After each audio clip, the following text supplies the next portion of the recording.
오늘은 제가 챙스토바의 검은 성모님에 대해서 설명을 하도록 하겠습니다.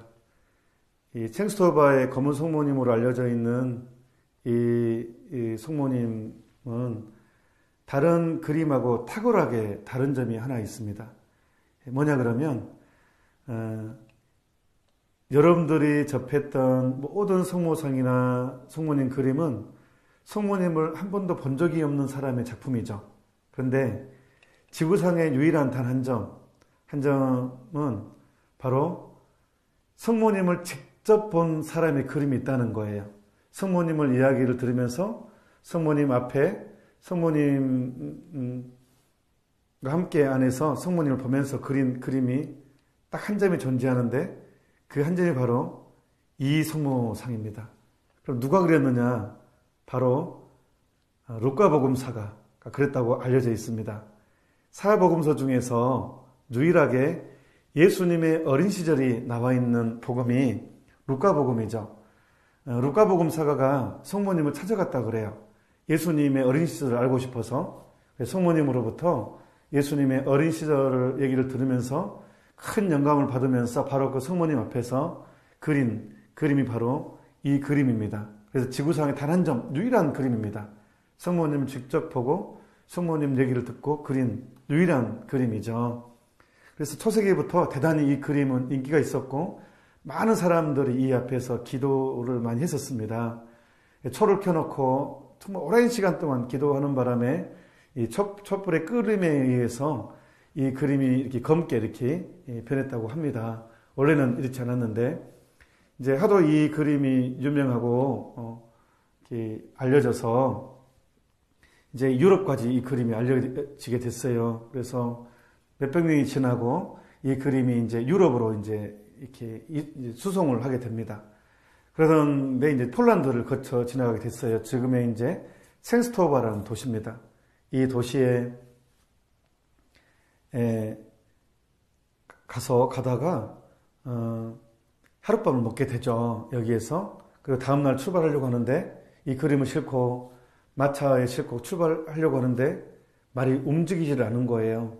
그래서 아무리 채찍으로 쳐도 말이 꼼짝도 안 해서 책임자가 그때 성모님이 이 스토온에 야스나고라 스토온이거든요. 이 스토온에 머물기를 원하시는구나 해서 이제 그때부터 이제 이 성모상이 야스나고라 스토온에 있게 됐어요. 그래서 우리가 지금 알고 있는 그 스토온의 도시가 챙스토바라는 곳이어서 챙스토바의 검은 성모상이라고 이렇게 알려진 것입니다. 자, 이 그림 이제 자세히 설명을 하도록 하겠습니다. 지금 특징은 자, 예수님 옷을 봅시다. 예수님의 옷을 보면 붉은색 옷이잖아요. 그 많은 옷 중에서 왜 색감이 붉은색 옷을 이 루카복음사가 표현했겠어요? 자, 이 예수님은 우리하고 탄생 목적이 다릅니다. 우리는 살기 위해서 태어났죠. 근데 예수님은 죽기 위해서 태어났잖아요. 순교를 당하기 위해서, 학살을 당하기 위해서, 고통을 당하기 위해서. 그래서 죽기 위해서 태어난 예수님, 순교를 당하기 위해서 태어난 예수님, 우리를 위해서 피를 흘리는 예수님을 표현하기 위해서 아마 붉은색의 옷을 입혔지 않았을까. 그리고 예수님의 마음을 표현하고 싶어서 예수님의 옷의 문양은 태양처럼 이렇게 막 확산되고 좀 실제 보면 불타는 그런 느낌이 들거든요. 그러니까 하느님 인간을 얼마나 사랑하시는지에 대한 하느님의 마음을 표현한 것 같아요. 그리고 이제 성모님 옷 안쪽 안감을 봅시다. 성모님 옷 안감을 보면 역시 안쪽이 붉은색이잖아요. 바로 왜 또 붉은색 안감을 붉은색 옷 색감을 넣겠습니까? 당연히 고통이 가득하신 성모님을 표현했겠죠. 여러분들은 어떤 복을 가지고 사시냐면 내 자식이 어떻게 죽을 줄 모르는 복을 가지고 살고 계시죠. 근데 성모님은 들어버렸잖아요. 예수님이 어떻게 돌아가실 것인지를, 어떻게 비참하게 죽을 것인지를 성모님이 예루살렘의 성전에서 아기 예수님 봉헌할 때 시meon 예언자가 장차 이 아이는 많은 반대받는 표적이 되고 당신은 예리한 당신의 심장은 예리한 칼에 찔리듯 아플 거라고. 성모님은 구약성서를 알고 계셨죠. 이사야 예언서에 야훼의 첫째 종, 둘째 종, 셋째 종, 넷째 종 이야기에 메시아가 어떻게 학살당하고 죽은 모습이 예언서에 이렇게 이사야 예언에 나와 있거든요. 당연히 그 이사야 예언을 기억할 수밖에 없었을 것이고 예수님께 앞에 장차 닥치게 될 운명에 대해서 아주 뚜렷이 인식하게 됐을 것입니다. 그래서 성모님의 일생은 정말로 고통이 가득하신 분, 우리가 은총이 가득하신 마리아님 기뻐하소서라고 하지만 사실은 똑같은 표현으로 고통이 가득하신 마리아님하고 똑같은 표현입니다. 그래서 은총과 고통은 항상 같이 있는 것 같습니다. 그래서 루카복음사가는 성모님이 이야기를 들으면서 이분이 참으로 고통의 어머니시구나라는 것을 아주 피부 깊이 느꼈을 것 같아요. 그래서 성모님 옷 안감을 이렇게 붉은색으로 이렇게 입혔고, 그 다음에 성모님 겉의 모습은 검정색 계통이잖아요. 남색인데 침묵을, 성모님의 그런 고통을 품고 살지만 항상 침묵하신 여인으로 느꼈을 것 같아요. 그래서 그런 안감 바깥의 옷감색을 이렇게 침묵의 색깔로 해준 것 같고, 이 문양은 백합 문양입니다. 백합 문양. 그러니까 백합이 정결과 순결을 상징하잖아요. 그래서 성모님이 가지고 있는 품위, 당시 느꼈던 그것을 표현 이런 식으로 한 것 같습니다. 그 다음에 성모님 머리에 쓰고 있는 것의 맨 가운데 보면 별이 있어요. 별이 딱 하나 그려져 있죠. 왜 별을 하나 그려 넣었을까? 무엇을 의미할까? 우리는 신앙생활 하다 보면 이게 옳은지 저게 옳은지 헷갈릴 때가 있잖아요. 그래서 신앙의 중심, 별을 보라고. 그러니까 뱃사공들이 칠흑같이 어두운 밤에 별을 항해를 할 때 캄캄하기 때문에 동서남북 구분이 안 되잖아요. 구분이 안 되면 헤매게 되고 암초에 부딪히게 되잖아요. 그럴 때 뱃사공들이 무엇을 보고 동서남북을 확인하고 항해를 하겠습니까?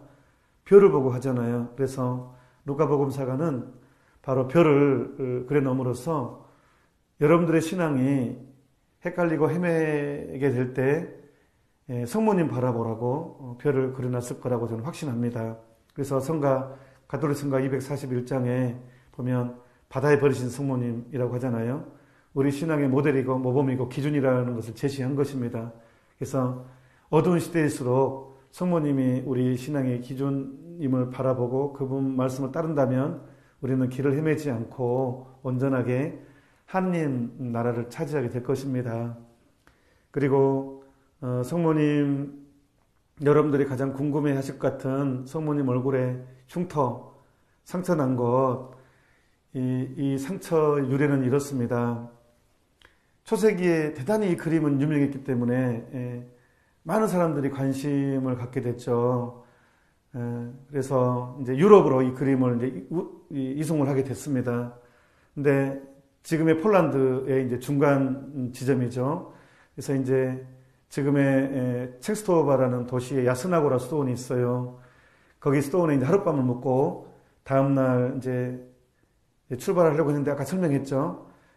마차가 움직이지 않아서 송무상이 이제 야스나고라 수도원에 계속 있었죠. 그래서 많은 사람들이 야스나고라 수도원에 찾아갔어요.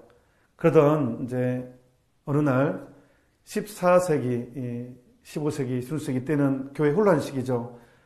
종교 개혁이 막 일어나고 프로테스탄 개신교가 막 형성되는데 초창기 개신교는 지금처럼 이렇게 좀 정제된 것이 아니라 훨씬 더 과격했고 성모님에 대해서 극단적으로 배격하는 그 파도 있었어요.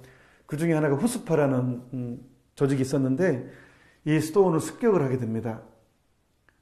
그래서 약탈을 하게 되는데 거기에 수도원 안에 있던 금과 은 다 이제 썰어 담았고, 그리고 이 그림이 워낙 유명했기 때문에 아주 값비싸게 팔 수 있다고 생각을 해서 이 그림까지 뜯어가지고 마차에 싣고 이렇게 이제 출발하려고 하는데 역시 말이 움직이지를 않은 것입니다. 그러니까 옛날에 이 말이 움직이지 않아서 여기 있게 됐다는 것을 알고 있었기 때문에 분명히 저 그림 때문에 말이 움직이지 않는다고 생각을 해서 이 말 위에서 마차로 움직여서 칼로 성모님 얼굴을 그은 거예요. 그리고 이제 출발하려고 하는데 역시 이 말이 움직이지 않았습니다. 그러니까 한 번 더 그은 거예요. 예. 그리고 출발하려고 하는데 역시 움직이지 않았어요.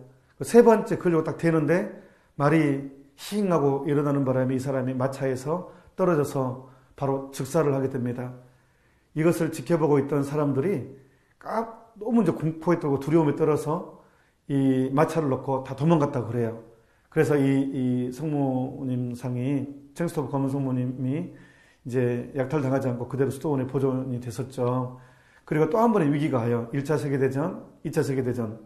2차 세계대전은 특별히 히틀러의 그 게스타포는 이 사람을 학살하는 데만 관여한 것이 아니라 이 보물들을 수집하는 데에도 열을 올렸어요.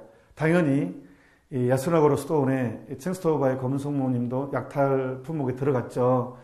히틀러까지 직접 이 수도원에 방문하게 됩니다. 그런데 수도원의 수사님들이 이 그림을 어디에 숨겼냐 그러면 큰 식탁의 그 밑에 바닥에 그 식탁의 뒷면 그 식탁 밑에다가 붙여놓은 거예요. 그래서 이 2차 세계대전에도 이 성모님 상은 약탈당하지 않고 지금까지 보존되어 있죠. 지금도 8월 15일 날 유럽에서 폴란드뿐만 아니라 전 유럽에서 수십만 명이 그날 맞춰서 행렬을 합니다. 그래서 8월 15일 날 미사를 수도원에서 같이 하게 되고 또 8월 15일뿐만 아니라 연중 굉장히 많은 사람들이 계속 이곳을 순례를 하죠. 이곳에 순례를 하면서 정말 많은 사람의 병의 치유와 마음의 평화를 얻었습니다. 거기 가면 휠체어도 많이 걸어져 있죠. 치유돼서 간 사람들. 그래서 치유된 사람들이 이제 돌아가서 금도 보내고 은도 보내고 해가지고 수도원에서는 그 금과 은으로 이제 스키앤카라고 겉옷을 만들었어요. 여러분들이 이제 인터넷으로 검은 성모님이나 챈스토바의 검은 성모님 치면 이미지로 금으로 막 장식된 것을 볼 거예요. 얼굴만 보이고 이제 그거는 이제 스키앤카라고 이제 그 옷을 만들어서 입히고 8월 15일에 1년에 한 번 그 스키앤카를 걷어내서 지금의 모습으로 이제 개방 공개를 해요. 그래서 이 그림이 이제 나오는 거죠. 이 그림이 왜 피아골에 있느냐?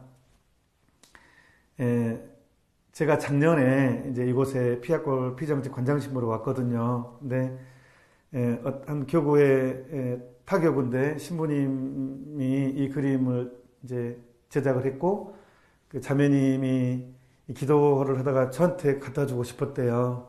그래서 제가 이제 모시게 됐는데 피아골에 있어야 됩니다. 왜냐하면 이 그림은 고통의 어머니이고 고통을 축복해 주신 고통받는 사람들의 위로가 되는 그림이잖아요. 보세요. 예수님 손이 축복하는 손이잖아요. 고통받는 사람들은 다 나에게 와라. 그 뜻입니다. 그래서 고통받는 사람들의 예수님이고 성모님 손도 보시면 예수님 봐라. 너희의 애가 아프고 고통스러울 때 네가 혼자 당하는 것이 아니다. 예수님과 나를 봐라 라는 초대해주는 그런 그림이잖아요. 그래서 피아골이 또 그런 곳입니다. 임진왜란 때 이 영곡사라는 절이 저희 집 바로 위에 있는데 항쟁의 중심지였대요. 그래서 많은 사람들이 이곳 싸우다가 이 계곡에서 돌아가시고 그래서 이 성 곳곳에 시신들이 있었다고 그래요. 그 다음에 또 여순 사건 이후에 자익과 우익이 치열하게 싸웠죠. 그런 싸웠던 장소가 또한 피아골이고 6.25 때도 빨치산의 활동 무대였어요. 그래서 국군과 인민군이 여기서 또 빨치산이 치열하게 싸우다 죽어간 그런 곳입니다. 우리 민족의 아픔이 가장 많이 배어있는 곳 중에 한 곳이죠. 이 지리산 피아골 이쪽이. 그래서 성모님이 그래서 이곳을 원하지 않았는가 저는 그렇게 생각이 됩니다. 피정집에 오시면 생스터바의 검은 성모님 앞에서 많은 위로를 받을 수가 있어요. 저도 이 검은 성모님 앞에서 고통의 성모님 안에서 위로를 많이 얻습니다. 그래서 신자들은 성모님을 무섭다고 하거든요. 아닙니다. 성모님, 우리는 너무 예쁜 성모님을 찾아서 그게 문제인데 성모님의 진짜 모습은 고통이 가득하신 어머니셨습니다. 성모님 눈도 이렇게 보시면 달라요. 눈이 다르게 루카복음서가 다르게 그렸어요. 한 눈은 나를 보신 것, 한쪽 눈은 멀리 보신 것 같은데 바로 예수님께 돌아오라는 호소가 가장 강렬하게 표현되는 것 같아요. 저는 눈을 통해서도 위로를 많이 개인적으로 받는데, 제가